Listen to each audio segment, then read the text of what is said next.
Bonjour, donc nous allons voir une autre vidéo, c'est la suite de la première vidéo, dans l'objectif de savoir comment créer une application sur Android. Cette application va afficher un compteur, c'est-à-dire lorsqu'on clique sur un bouton, il va incrémenter, c'est-à-dire le compteur en affichant un nombre.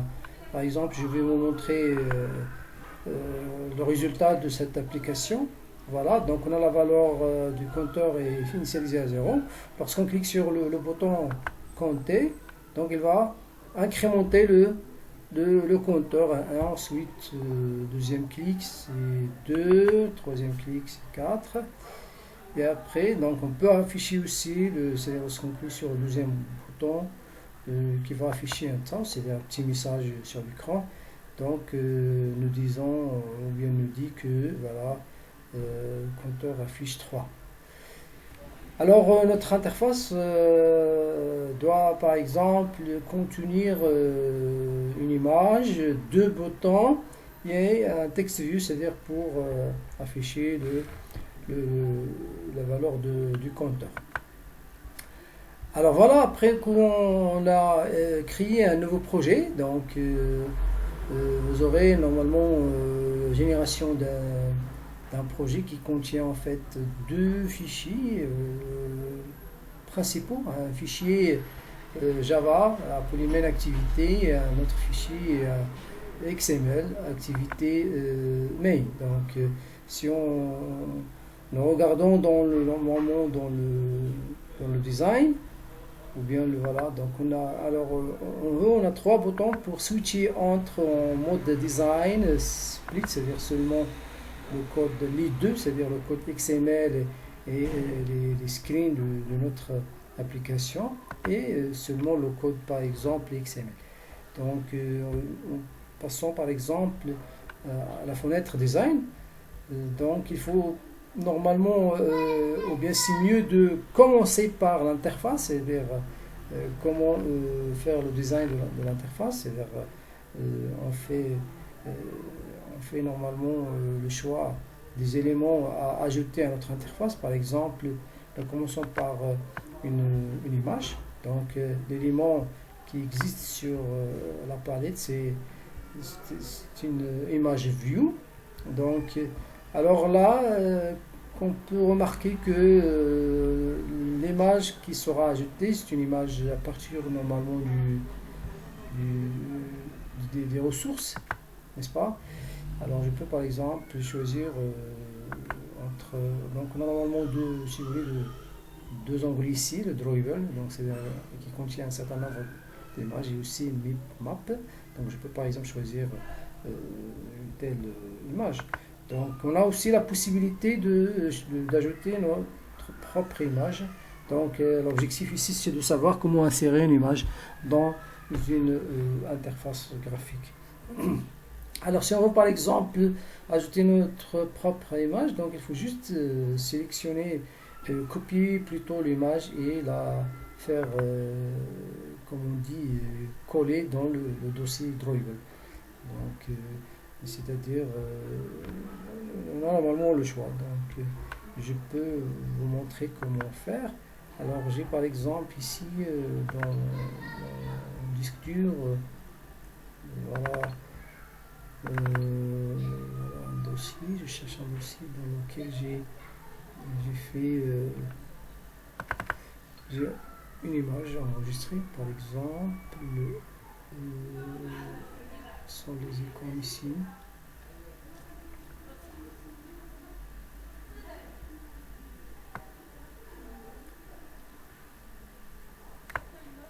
Je crois dans le dossier Android, donc 19. Voilà, donc j'ai image. Non, donc je veux l'image de l'INSA en fait. Kitchen Project. Alors je crois qu'il y a dans un autre dossier, donc je vais chercher sur notre dossier en fait. Il s'agit de projet Android. On va changer le dossier, je crois. Voilà, donc les icônes. J'ai un dossier dans lequel elles sont stockées. Voilà l'image. Alors je fais un copier. Je vais copier cette image et la coller dans le sous-dossier Driver. Donc je clique sur Paste. OK. Je garde le même nom. Alors pour pouvoir en fait, alors on remarque qu'il y a une point d'exclamation devant la view image vue, donc c'est-à-dire il faut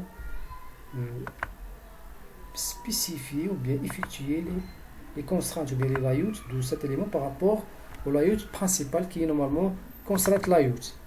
Alors pour pouvoir en fait afficher l'image à partir, c'est-à-dire du fichier driven, c'est-à-dire l'image qu'on a juste la porter dans ce dossier-là. Donc je vais aller vers le code XML et préciser, c'est-à-dire l'image A, c'est-à-dire afficher. Donc on doit normalement, voilà, c'est-à-dire ressources. Je cherche les sources ici, c'est pas MP, mais en fait c'est driven. Je vais supprimer ça. Faites driven. Donc voilà, il me propose voilà, donc l'emplacement. Donc c'est donc driven. Donc je vais vérifier sur le design est-ce que voilà l'image est changée.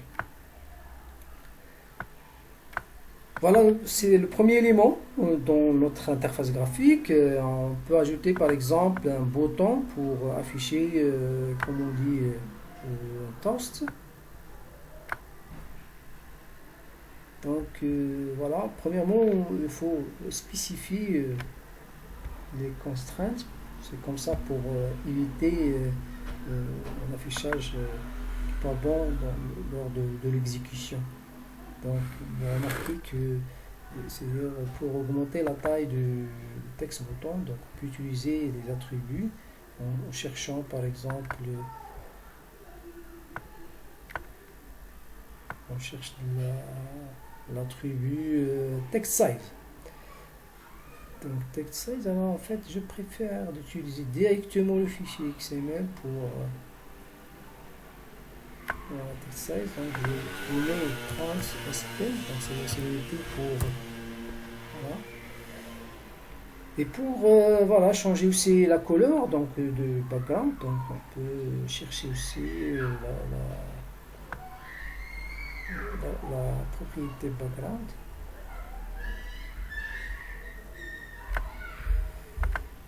Voilà, donc on peut chercher dans les ressources color. On a pas mal de couleurs ici. Donc on peut choisir ce bleu-là. Voilà. Donc il me reste aussi d'ajouter un text view pour afficher la valeur la valeur du texte. Donc, comme vous remarquez, on doit régler tout d'abord le problème des contraintes. Donc, il faut juste utiliser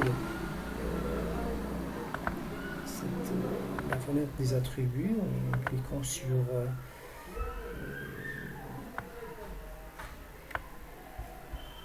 les trois points, c'est-à-dire qui est à l'extrême, c'est-à-dire en bas, tout en haut, à droite et à gauche.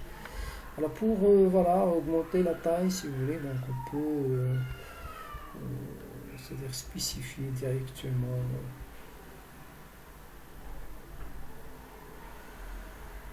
donc il y a un problème au niveau.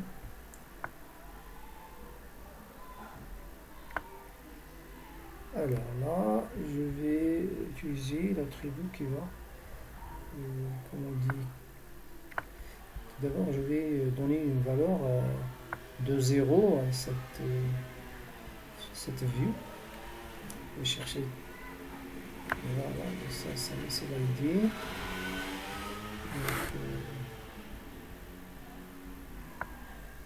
Je vais chercher l'attribut texte. Voilà, donc je vais mettre sur 0. On va aussi augmenter la taille pour qu'il soit grande. Donc ça veut dire text size. Donc, je vais le mettre 300 SP.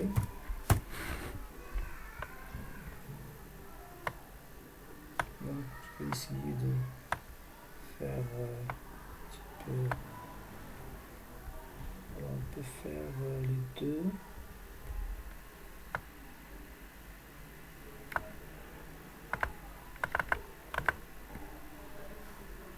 Donc normalement on doit fixer, c'est-à-dire ce trait exact, ça donne normalement flexibilité de faire un changement de taille. Donc je vais voir.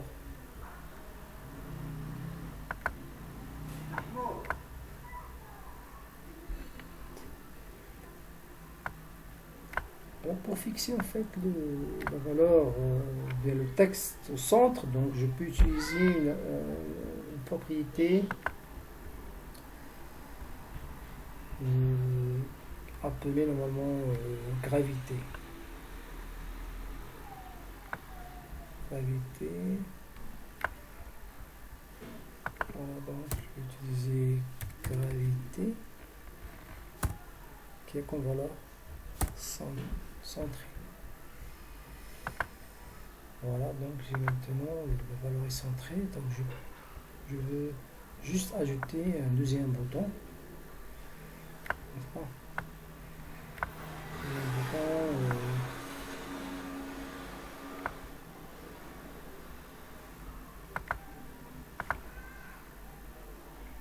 Donc je vais choisir une autre propriété pour afficher celui qui occupe toute la largeur. Je vais choisir par exemple pour light width, changer la valeur de wrap content vers match content.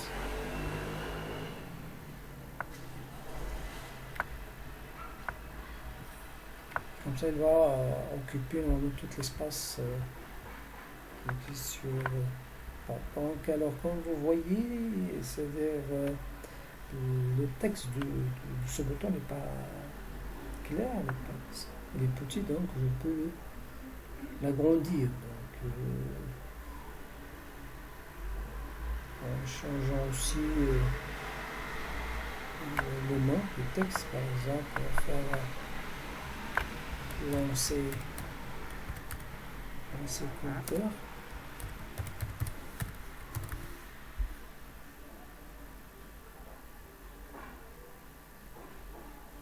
On vient juste compter.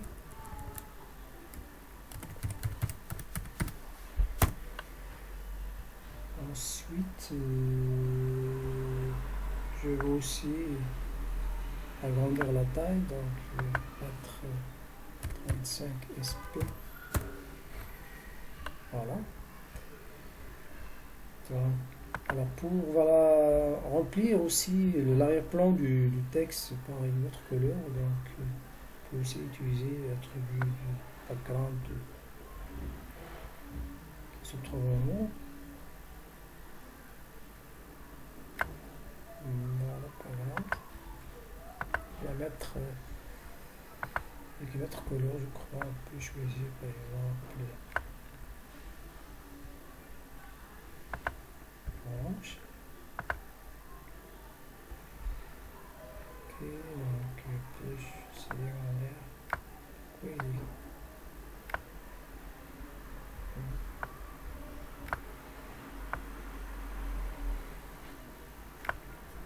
Ok, donc aussi je veux changer l'arrière-plan la couleur de background du bouton compteur.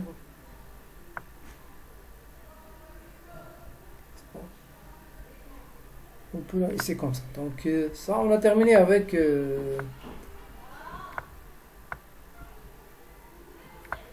notre interface. On a ajouté les éléments graphiques. Maintenant, il faut régler et travailler la logique derrière cette interface. Lorsqu'on clique sur le bouton compter, il va changer le compteur. Donc, voit ici qu'il y a un point d'exclamation, c'est-à-dire il nous indique que il y a un problème de contrainte. Donc c'est mieux de ajouter les contraintes, c'est-à-dire les liaisons de cet élément par rapport aux autres et par rapport aussi au layout, ou bien l'élément graphique par an. Voilà, donc je vais faire la même chose, cliquer sur ce point-là, les 3 points, les extrémités, c'est-à-dire qui sont au milieu, pour fixer les contraintes. Alors là, on va remarquer, donc j'ai une valeur de 13, je peux aussi ajouter une valeur, la même valeur par exemple, juste pour avoir centré. Donc de même aussi, on a ici 90, donc on peut le mettre par exemple 0, ici 0, mais pas trop bien. Ok. Alors là, pour remplir aussi tout l'espace, à droite et à gauche, je peux aussi donner une valeur 0. Comme ça.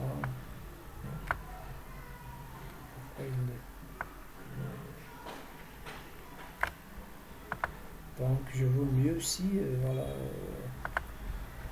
changer le nom du bouton, par exemple Toast, de afficher Toast. On va descendre vers la propriété texte, voilà, donc là ici le bouton, on peut la changer par afficher Toast. Ok. Voilà. Donc maintenant, on veut travailler, c'est-à-dire le fichier et même activité. Alors on aura besoin normalement d'un compteur, donc on peut c'est-à-dire le déclarer comme variable instance, donc ce sera un entier, hein, n'est-ce pas? Donc ça va déclarer par private, c'est-à-dire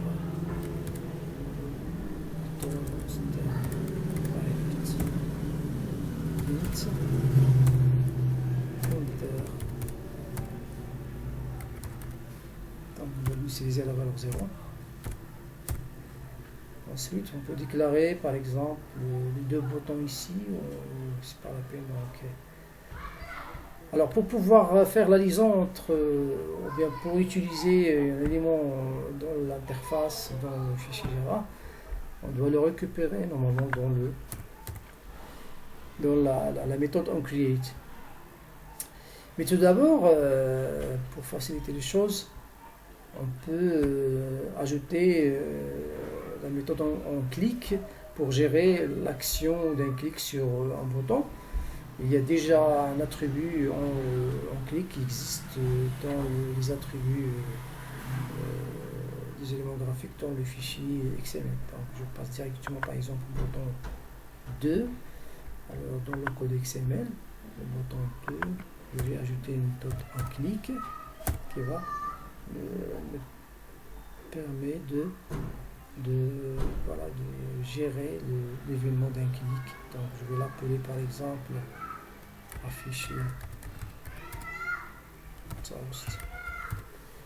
Ok, donc alors là Android Studio nous proposera un truc ici pour si vous voulez créer cette méthode dans le fichier Java. Donc il faut juste cliquer sur cette proposition, mais sinon on doit afficher ou bien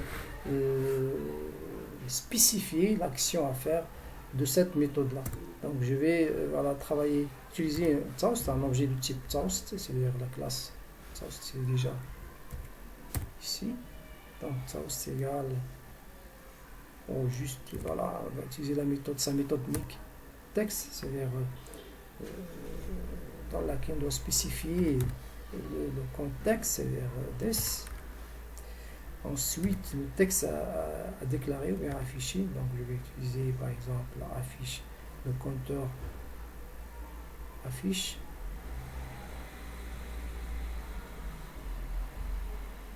Compteur affiche 2 points. Par exemple, la valeur du compteur. Donc, je vais le mettre ici quand compteur.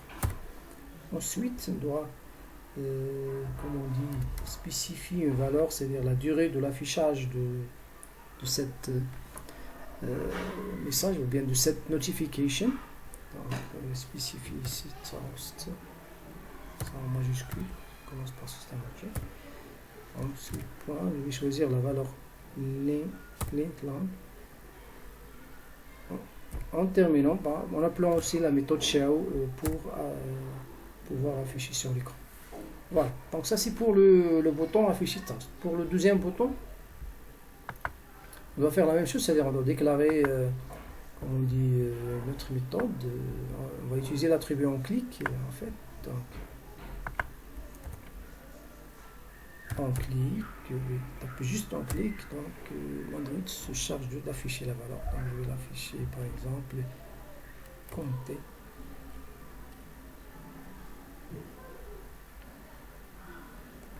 Lancer compteur. Okay. Donc il nous propose aussi d'ajouter, de créer cette méthode dans le fichier Java. Alors là, la première des choses, lorsqu'on clique sur ce bouton-là, il doit incrémenter le compteur, c'est-à-dire compteur. On va faire plus pour l'incrémentation. Ensuite, on doit récupérer l'élément TextView pour pouvoir afficher la valeur de ce compteur-là. Donc, on va faire, alors là, c'est mieux de déclarer en fait là, c'est-à-dire l'élément TextView. TextView, voilà comme objet. Donc je peux l'utiliser ici. Donc voilà TextView par exemple, n'est-ce pas? Alors pour récupérer cet élément à partir du fichier XML, on utilise la fonction find view by ID. Donc là on spécifie bien sûr en utilisant la classe R avec son ID plus le nom de cette TextView. Donc je crois que c'est TextView 2. Donc on doit vérifier dans le fichier XML est-ce que le nom de TextView 2, voilà, c'est TextView 2. Donc c'est ça. Alors là il faut terminer par un point virgule. Alors pour pouvoir afficher, si vous voulez, cette TextView, donc on doit l'utiliser pour afficher voilà, via une méthode setText dans laquelle, donc avant normalement de faire l'affichage, on doit convertir la valeur du compteur en string, c'est-à-dire en chaîne de caractères, parce qu'on a déclaré le compteur comme un entier. Donc pour faire ça, on doit appeler la classe integer dans laquelle il faut appeler voilà, la méthode toString qui va prendre le compteur comme valeur. Et comme ça, donc c'est-à-dire on peut afficher si vous voulez la valeur du compteur en string. Donc je crois j'ai terminé cet exemple. Je vais lancer l'exécution pour voir le résultat de cette application. Alors maintenant l'Android Studio contient une composante appelée Gradle qui se charge normalement de faire la compilation de notre code. Et via un autre composant appelé ADB qui va faire c'est-à-dire le bridge ou bien l'interfaçage entre l'Android Studio et l'AVD, c'est-à-dire l'appareil virtuel. Alors voilà, j'ai reçu ici un message install successfully finished, c'est-à-dire pour l'installation bien réussie. Donc, comme vous remarquez, voilà, c'est-à-dire mon application. Donc il y a un décalage, je crois, au niveau de ce bouton-là. Et de toute façon, on va juste tester l'application, est-ce que ça fonctionne ou non. Donc je vais cliquer sur compteur. Donc il doit afficher 1, ensuite deuxième clic, troisième clic. Alors pour afficher un toast, donc on doit aussi cliquer sur un toast. Donc là, comme vous remarquez, il affiche un toast. le compteur affiche 3. Donc, alors si c'est en répétant l'action sur le bouton affichage, il va afficher aussi la valeur du compteur qui est 3. Voilà, donc je crois c'est fini pour cette vidéo d'aujourd'hui.